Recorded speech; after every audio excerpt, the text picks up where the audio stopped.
Kalau selama ini kamu pikir baca buku sama dengan belajar, maka kamu salah besar. Karena faktanya, baca itu tidak sama dengan belajar. Selamat datang di konten Belajar Cara Belajar, episode 1 bersama saya, Putu Adi. Membaca, mengikuti kelas, mengikuti seminar, dengerin dosen ngomong, semua itu adalah proses belajarnya. Dengan cara itu, harapannya kita bisa belajar sesuatu dari situ. Karena baca buku itu belum tentu belajar loh. Belajar adalah ketika kita mengalami perubahan dari yang awalnya tidak tahu menjadi tahu, dari tahu menjadi paham. Perubahan status dari tidak tahu menjadi paham inilah yang disebut belajar. Karena saat kita baca buku tapi tidak mampu memahami isinya, itu bukan belajar namanya, itu baca. Baca tidak sama dengan belajar, karena baca adalah proses belajarnya. Sedangkan belajar adalah hasil dari baca, ketika kita mendapatkan pemahaman baru. Nah, kalau dalam bahasa Inggris ini lebih mudah dipahami ya, karena study dan learn itu berbeda pemahamannya. Study adalah proses, learn adalah hasil. Nah, belajar yang kita bahas di sini bukanlah belajar dalam konteks akademis ya, bukan untuk kamu yang masih sekolah ataupun kuliah gitu, melainkan untuk orang-orang yang lagi proses pengembangan diri gitu. Bisa di dunia profesi maupun di kehidupan kita sehari-hari. Masih menggunakan prinsip tadi di mana belajar adalah perubahan status dari yang awalnya tidak tahu menjadi paham. Nah, ciri-ciri orang yang habis belajar sesuatu adalah mampu menjelaskan apa yang sudah ia pelajari. Contoh pertama, pernah nggak ngeliat orang yang mengalami musibah, lalu setelah semua itu lewat, terus dia ngomong gitu, wah gue belajar banyak banget nih dari kejadian ini. Habis itu dia bakal cerita panjang loh. Contoh yang kedua, misalnya kamu lagi baca sesuatu, terus kamu tiba-tiba, oh gini ya ternyata ya, gue baru tahu gitu. Nah, itu ciri-ciri bahwa kamu sedang belajar sesuatu. Kan biasa gitu ya, saat kita baru memahami sesuatu, ekspresi kita kayak, oh gitu. Nah, ekspresi itu kita sebut dengan aha moment. Belajar adalah tentang mendapatkan pemahaman sampai-sampai kamu merasakan pemahaman tersebut. Perasaan yang menyenangkan, ada rasa penasaran juga, ada aha moment apalagi ya setelah ini. Rasanya waktu berjalan cepat, pokoknya kamu sangat menikmati prosesnya. Nah, itu ciri-ciri kamu belajar. Nah, ngomongin aha moment, pas lagi baca misalnya, tapi nggak nemu aha momennya gitu. Nah, itu gimana dong?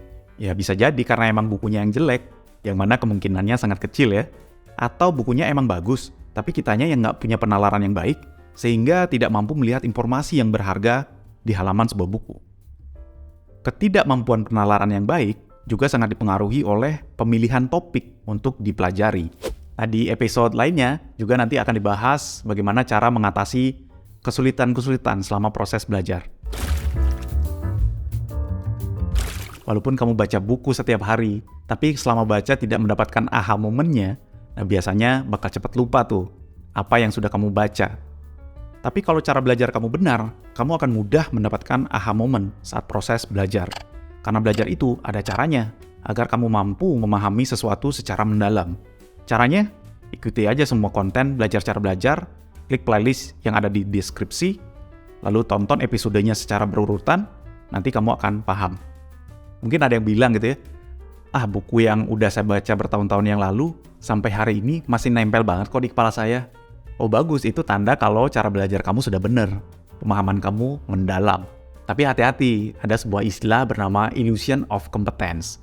Sebuah ilusi di pikiran kita, di mana kita merasa diri kita paham sesuatu hanya karena kita pernah baca, kita pernah melihat, kita pernah mendengar gitu. Kita merasa paham gitu. Tapi begitu disuruh ngejelasin, bingung. Karena prinsipnya gini, kalau kamu tidak mampu menjelaskan apa yang sudah kamu pelajari, berarti itu tandanya kamu tidak paham.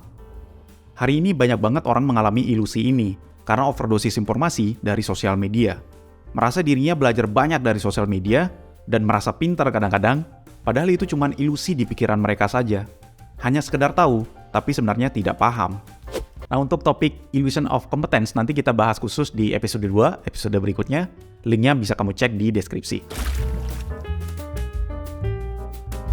Dulu waktu kecil, waktu masih tinggal di desa, saya sering banget dengar kata-kata ini ya. Udahlah, ngapain belajar terus sih? Mau ganti presiden kamu katanya. Atau lebih spesifik ke perempuan biasanya, ngapain sekolah tinggi-tinggi? Toh ujung-ujungnya nanti ngurusin dapur, nyapu rumah, ngurus anak katanya. Ya walaupun itu konteksnya bercanda ya. Tapi nyatanya banyak banget loh orang-orang yang begitu lulus sekolah atau lulus kuliah, dia berhenti belajar. Padahal begitu banyak alasan saintifik kenapa sebaiknya kita tidak pernah berhenti belajar seumur hidup. Salah satu alasannya agar kita tetap relevan dengan zaman. Karena dunia terus bergerak maju, teknologi baru terus, cara manusia hidup berubah terus. Jadi dengan terus belajar hal-hal baru, itu adalah salah satu upaya kita untuk bertahan hidup di zaman sekarang. Karena dengan terus belajar, pikiran kita jadi tetap tajam, wawasan kita semakin luas, sehingga kita bisa selalu selamat dari perubahan. Bijak dalam mengambil keputusan, menjaga kualitas diri agar selalu dihormati, dan banyak banget manfaat ketika kita menjadi orang yang berilmu. Dengan punya knowledge dan skill yang terus di-upgrade, selamanya kita akan tetap dibutuhkan, baik itu di lingkungan keluarga, di lingkungan kerja, dan di lingkungan masyarakat. Karena momen yang paling menyedihkan adalah ketika kita sudah tidak dibutuhkan lagi.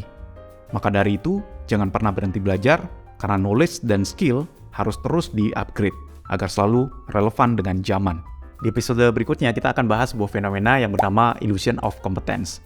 Sebuah ilusi yang dirasakan seseorang, di mana dia merasa dirinya pintar, padahal sebetulnya tidak, gitu ya. Nah, salah satu penyebabnya adalah terlalu banyak mengkonsumsi konten di sosial media. Saya ucapkan terima kasih banget untuk kamu yang mengikuti konten ini sampai detik ini. Jangan lupa di subscribe, like, dan komen jika ada hal yang pengen kamu sampaikan. Saya Putu Adi undur diri, semoga bermanfaat.